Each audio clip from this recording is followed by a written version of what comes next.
Well, good morning. Welcome to Friday's Thought for the Day. I was talking yesterday about the danger of turning good things into God things. The danger of taking something we really want to happen, or some good pattern of behaviour, or some project, and putting our hope in it when we should be putting our hope in God. And I realised that I could be misinterpreted there to say that it's dangerous to hang too much, well, not to hang too much hope, but to put too much of ourselves into any particular idea or project. That it's dangerous to go for something with zeal or enthusiasm.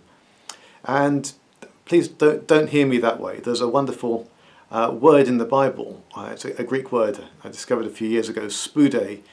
It's translated enthusiasm or zeal, but it's a really great word. It's sort of eagerness, earnestness, diligence, willingness, zeal, and that's how leaders in the church are called to lead, with all those things. And all of us in the church have roles of leading others, and we are encouraged to follow Jesus with all that we have. But what the need is to do it under God. Under a God who sometimes, as the song says, quoting Job, who sometimes takes away as well as gives, who sometimes takes things away for our good. And this is especially true, that's what I really wanted to talk about today, in relationships with others. We mustn't let fear of being hurt stop us entering into deep, committed relationships, friendships.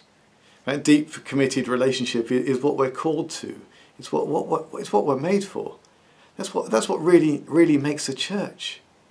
Not worship, not great worship of whatever style you choose, not social action, not strong theology, but deep, committed relationships. Relationships where we can share joys and sorrows, where we can walk alongside others, where people who are part of a church know through others that they are truly loved, and those relationships in the church model and reflect the love that God has for us. That's what really makes a church. And when you enter into a relationship, that sort of friendship with anyone, you always risk getting hurt. In fact, I go so far as to say that love isn't love if it doesn't risk being hurt. I remember a few years ago we were involved in a church where there was a good friend of ours who was in charge of the music and the worship and also the children's work. And she was a lovely person, really committed to the work. And a younger lady joined the music group and got involved in some of the youth work as well. Really very gifted young lady, very passionate, gifts of music. I think she played the drums quite well. She could sing well. She played the guitar.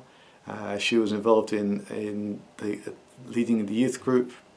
She was good at drama as well. I remember once I wrote a sketch and she acted a part in it really well. And our friend who was overseeing worship and young people's work in the church really invested herself in this other young lady. She spent time discipling her. Met her regularly for coffee and just explore and deepen that relationship. She trained her in young people's work and in music. She poured herself into this other young lady. And I think she had hopes that she would take on responsibility. In fact, she started to do that. She started to be involved in leading the band from time to time, in choosing music. There was hope that she would take over the youth group. There was some real hope, a real investment in her. And then one day she said she was leaving. She was going to another church. And my friend was just devastated. It felt like I saw her the day after she'd been told this, and she looked drained and empty. She got over it. We're still loosely in touch with her, She continued to serve the church, but she was hurt. She was badly hurt.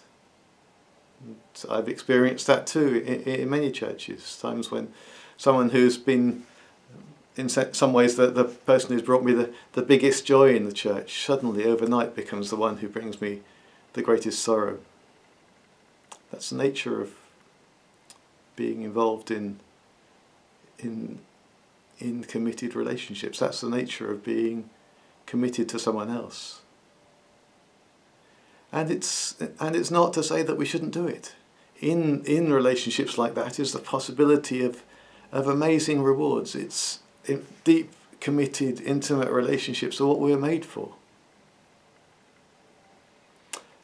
What's important is that the rewards that come from being in a church, a fellowship, a friendship group, where there is that depth, when we're in that, the rewards of being in it become the goal. This group, this team, this whatever it is so good that we start to want the feeling of being part of it, the feeling of being in that wonderful relationship with others more than the good of the other people. And that's where we need the security of a relationship with God, what I was talking about on Tuesday. A relationship with a God who understands. Because we have a relationship with a God who came to his own, and yet his own didn't receive him, the Apostle John says. We come to the Lord Jesus, who was betrayed by a friend's kiss, who was, as another song says, scorned by the ones he came to save. We enter into deep, committed relationships. We share joys and sorrows with others. We risk being hurt, but we do it with the never failing, never giving up, running out love of one who understands, because he's been there too. Well, God bless, and I'll talk to you again soon.